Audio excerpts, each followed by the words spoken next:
La Comédie de Caen, c'est le théâtre d'Hérouville, mais c'est aussi le théâtre des cordes qui vient de se refaire une beauté. Allez, on va visiter.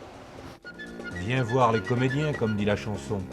Ceux de la Comédie de Caen viennent de monter leur tréteau et ont tendu leur toile. C'était en 1969. Une ancienne salle paroissiale, rue des Cordes, était transformée en théâtre.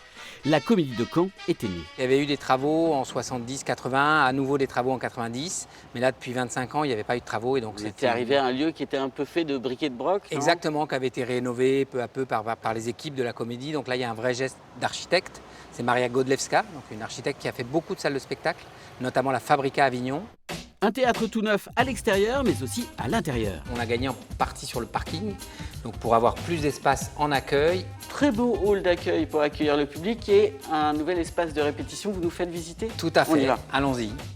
Un nouvel espace de travail qui pourra aussi accueillir des spectacles en configuration plus légère. Jacques, sur un projet comme ça, on améliore les conditions d'accueil du public, mais on améliore aussi les conditions de travail des artistes. Tout à fait, des artistes, des techniciens évidemment, puisque on a changé tout l'aspect technique. Le 32 rue des Cordes est maintenant rénové pour les 50 prochaines années et va permettre de toute la création contemporaine actuelle aussi.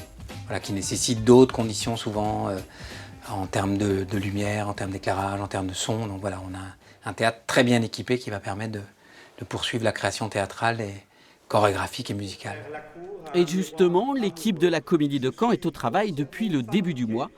Pour la nouvelle jeunesse du Théâtre des Cordes, son directeur, Martial Di Fonzobo, a choisi un spectacle de sa jeunesse. Il y a 26 ans, il jouait Richard III sous la direction de Mathias Langhoff au Festival d'Avignon. Qu'est-ce qui se passe, Clarence, puis-je savoir? Je pense que c'est l'une des missions aussi des centres dramatiques, de pouvoir perpétrer, d'être dans un geste de transmission, de pouvoir se dire que voilà, le travail de Mathias Langhoff a été très important pour le théâtre européen de 20 dernières années, 30 dernières années, 40 dernières années. Et aujourd'hui, voilà, Mathias a 80 ans, c'est à nous de faire ce relais. Enfin bon, voilà, le théâtre est une histoire de passage. Le public pourra découvrir le nouveau Théâtre des Cordes et ses 288 places le 13 septembre prochain pour la première de Richard III.